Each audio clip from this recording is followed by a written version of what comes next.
In a previous video, I explained how to build this instrument rack here. I called it chord machine. It's a way of generating chord progressions in a scale. You simply put in your trigger note here, the expression control would generate new pitch values, which are then using this chord function here triggered. In chord form, you could change the probability of the chord, individual chord notes being played, or you could change the way the expression control changed pitch values. I'm not going to go into that in this video. I'll leave a link below and up here with a card if you want to see how this instrument is actually built. But as you can hear at the background, it's generating a series of chords. If I turn it off, and expression control, from these notes we are generating those chords, ever-changing chords. Let's put it back on again.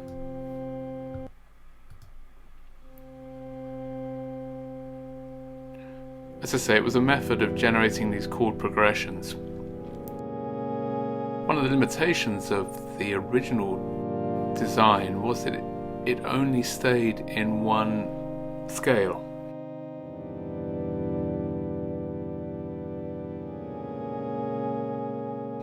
You could change the scale. At the moment we're in a D minor. I could change this to change the bass tone E minor. I could change the scale if I wanted to here.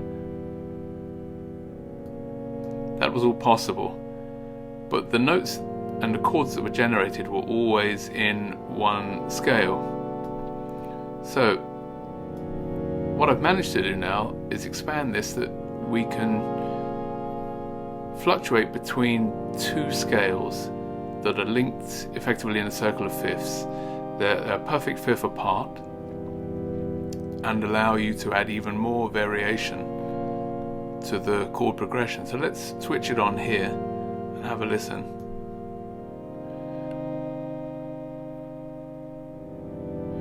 We can see here, this is the LFO that controls this scale switching. And if you watch here on the offset,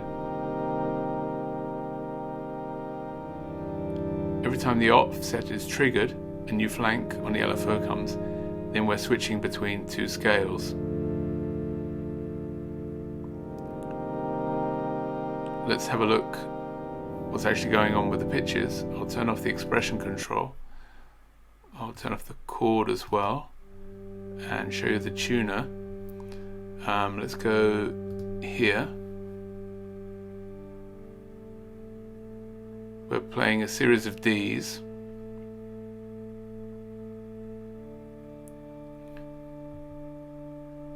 Which, if I turn this device off here, remain as D. But if I activate the device, I can get the chord to change here. Oh, sorry, excuse me, not the chord. The scale to change. And what we're doing is moving this pitch by a fifth.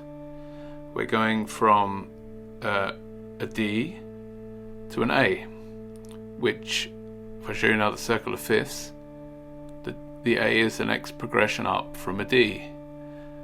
I could also change this if I wanted to go down. If I didn't want to go up to an A but I wanted to go down to a G, I can change the offset here and go down. This has to be done manually. Unfortunately, I don't have enough macros here to fit it in. Let's turn this off for a second here. I had to remove one of the chords here. Previously I had the ability to alter these four tones here to give you well, you have the bass tone coming in here plus 4, so you'd have the possibility of a 5-note chord. Well, you still have 4 notes for your chord, which I think is good enough, and having the extra flexibility now of being able to modulate the scale is also useful, I think. Let's turn it back on again.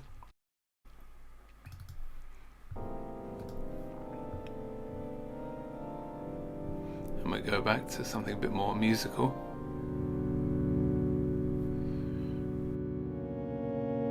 So we have a way here of changing the rate as well. This is changing every 4 bars, but if I want to increase the rate at which this changes, flips between the scales.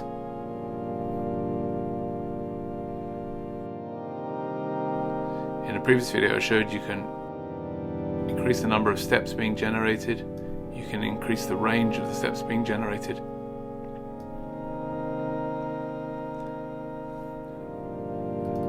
I can also open this one. This is the pitch variance. I can change the rate on this, how often the pitch is being affected. This one adjusts to depth. As I say, I won't go into this. If you watch my previous video, you should hopefully understand how this functions. Just wanted to explain this. Okay, let me show you how to add these 2 additional LFOs and modify the previous instrument rack if it's of interest to you. So it's quite simple to make the modification. This is effectively the original rack, instrument rack. The only thing I've left here is, previously I explained I had in the chord control over shift 4 here, the probability, and the pitch. I've deleted that one and replaced them with these names here, scale rates and off 0 on 127. We need first of all to drag in 2 LFOs, add them to our rack, just get them in the right position here, just after the pitch variance. That's the first one in.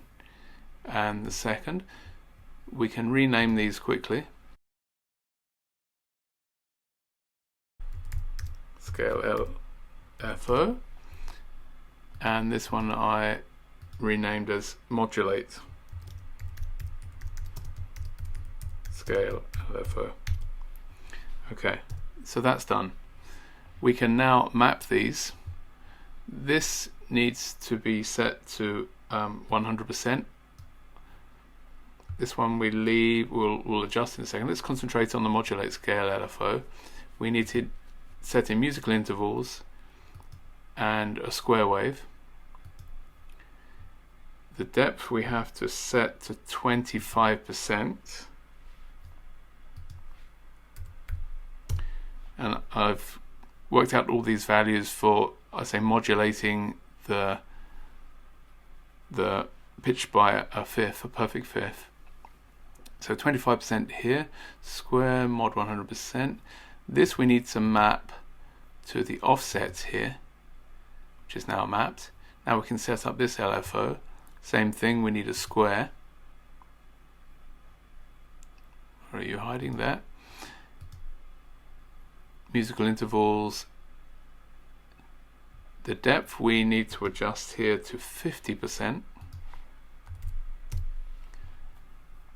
And we need to change the mod value to 7%. And thankfully the mod value, because we're going to map this here to our transpose on the scale effects here.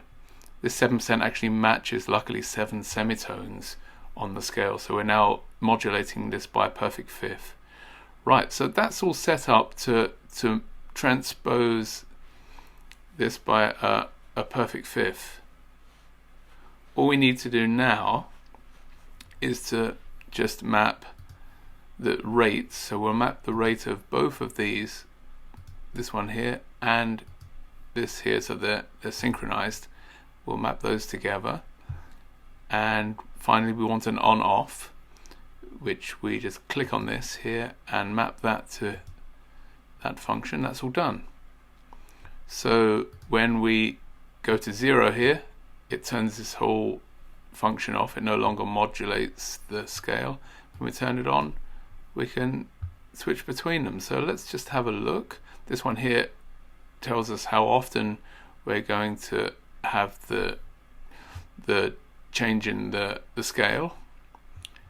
Let's have a listen to something. This one on.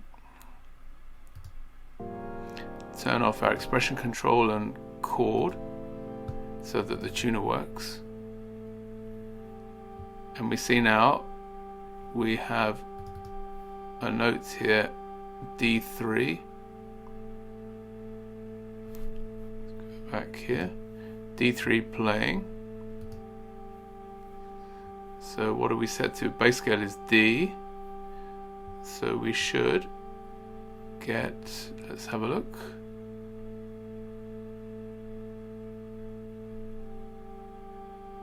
A G.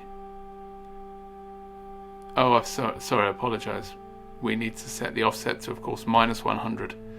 So either -100 to go in a circle of fifths from D to A in a minor scale, or we can go +100, and then we have in the minor scale D to G. And if you look back to the circle of fifths, you see those two are next to each other. Okay, so that's it, it's set up. Which means now we can close this, put our chords back on, go to something a little bit more musical, and enjoy the fact that we now have control over the scale as well. You can of course change the scale bass to move around the circle of fifths from D to E, whatever, and change the scale to a scale of your choice. Okay, that's it. Thank you for watching. Have a nice day and see you in the next one.